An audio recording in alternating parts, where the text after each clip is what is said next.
New Mexico State Director of Athletics Mario Moccia receiving a new 5-year contract extension effective July 1st that'll keep him in Las Cruces through the year 2028 school year. Thank you for joining us. I'm Andy Morgan. KTSM 9 Sports Director Colin Deaver joins us in the studio tonight. Colin, really interesting timing considering all the recent turmoil going on right now within the athletic department. Then you also have interesting timing in terms of the date that this deal was actually signed. Yeah, Andy, this 5-year extension for Mario Moccia signed by former Chancellor Dan Arvizu back on April 7th. That's the same day that Arvizu officially stepped down as New Mexico State's Chancellor. Moccia, his new contract kicks in on July 1st, 2023 and is slated to expire June 30th of 2028. It will give him an immediate raise on July 1st of this year to over $350,000 per year, up from $280,000 per year on his current deal. Moccia's contract will see him get a raise each year, culminating in a salary of $425,000 per year in 2027-28. The contracts of NMSU's coaches for its biggest revenue sports have been tied to Moccia. Head football coach Jerry Kill and head men's basketball coach Jason Hooten both have it written in their contracts that if Moccia or Deputy Athletic Director Bron Cartwright is not the AD during their time at NMSU, then they do not owe the university a buyout payment. Now here's the official details of what Moccia will get paid over the course of his 5-year deal with that contract extension with NMSU. He's also eligible for various performance incentives. The timing of this extension for Moccia, interesting.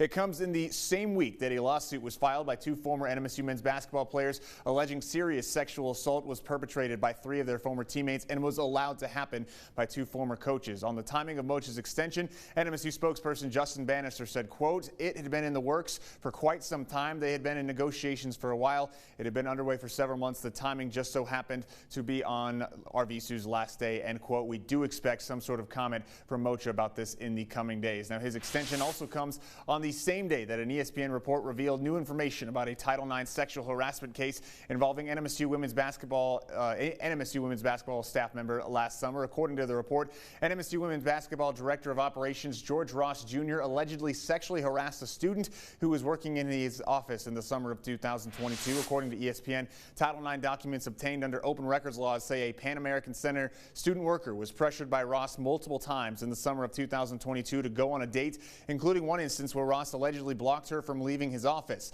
The incident was reported to the NMSU Title IX office, which issued Ross a warning and gave him a no contact order with the woman. Ross described the interaction to investigators as well-intended small talk. He was allowed to keep his job. However, a source told KTSM today that his contract will not be renewed after April 30th and he won't return to NMSU in 2023-24. The woman said she felt threatened and confided in a coworker who then reported the incident on July 14th, 2022.